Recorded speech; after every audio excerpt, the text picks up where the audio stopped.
ویما چې د مغیره بن شعبه یو غلام ابو لؤلؤه هغه په چاړه والي د سار په مانځ کې او د عمر هغه انګر لور د عمر په بازار کې تېرېده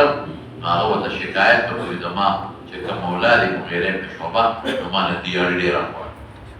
هغې به د غلامانو نه پیسې اخېستې چې د ځان له کار کوه ما نه دومره روړه اخېسته چا باندې به خټې روټې کولې څوک به لواري کوه څوک به حجام او حجامت کوه وی زما وی څومره دی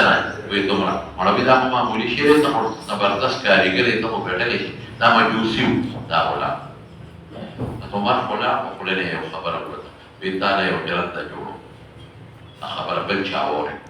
عمر پې پوه نه شو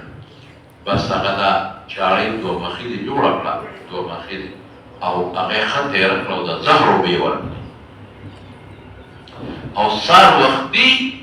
حضرت عمر چې مانځله راووته نو عموما به صورت یوسف وي خو ډېر خلک خو دغه وخت جومات په ډک او چې دې لپاره راغی چې انما اشکو بثي وحزني الى الله د یعقوب علیه السلام هغه اقوال نو صاحب داسې به یې ژړل چې صحابي وي موږ په اخري صفونو کې او سمعنا نشیج عمره موږ به د سلکې اورېدې جهوري صوت آواز یې درود بس خو چې څنګه فاتحه شروع کړه سورې صبح شروع کړه بس هغې ظالم د شا نه پام چاړو او داسې مضبوطي وو چې چاړې ته پورې وستل بس نور خلک وو هغې په ده باندې نیوه چې د سړي ونیسو تقریبا 14 کسان یې ووهل هلته په جوړه شو غریبانه بیا یو صحابي سوچ وکړو چې ده سره خو چاړه ده او داسې تاویږي دا یو وی بل وی نو هغه سره یو کوټ و بیا مې د پاسه ورواچوه هغه کوټ کې بند شو بیا کوشش وکړو چې ځان حاکم په صحابو ټینګ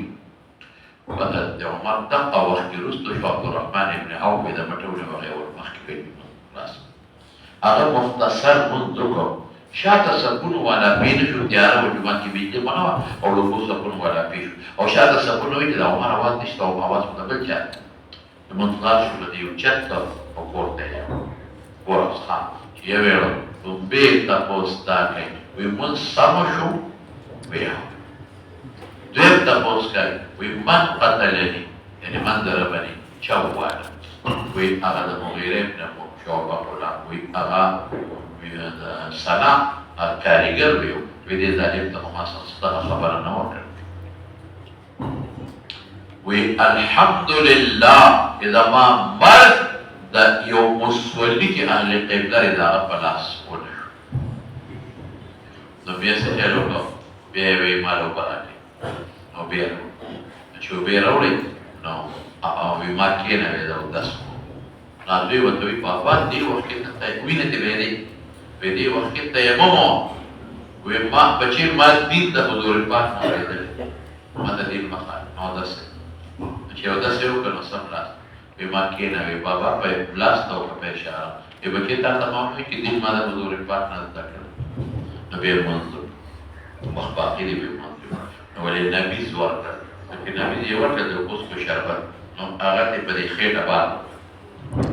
بس صحابه پوه شو چې د وسپري نو بیا مې بچې یو ارمان مې پړه کېد دا چې د حضور پاک او د ابوبکر سره یو ځای دفن شو خو د عایشې کوټه د ورشه تپوس دی دوی اعلان مو عایشې صدیقې ژړل نو ورته ویې دغسې بابا مې تمنا کړې هغه ورته ویل چې دا خو ما عبدالله ابن عمر د ځان دپاره مختص کړی مې یو خوا مې پلار دی بل خوا مې خاوند خو زه بس ما زه دې غوره کوم په ځان باندې او زه به د مسلمانانو په قبرستان کې د نورو بیبیانو ملګرو سره دفن چې راغی وي بچې څه خبره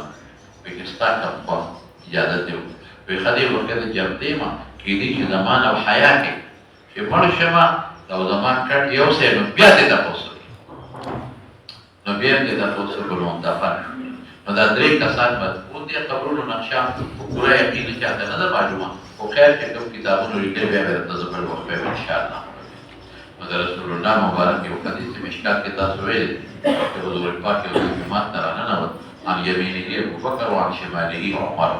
یو د یو لاس نه ونیو بل د بل نه او صحابو ته مخامخ ودرېدل وایي هکذا نبعث یوم القیامه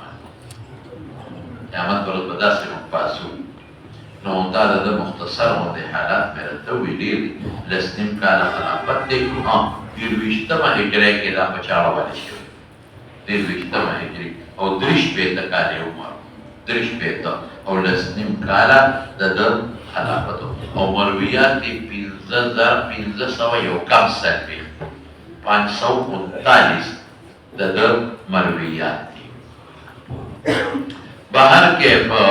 دا خو د ده څه مختصر غوندې حالاتو هغه مې درته ذکر کړل. اوس راځو علی المنبر. دا منبر شو،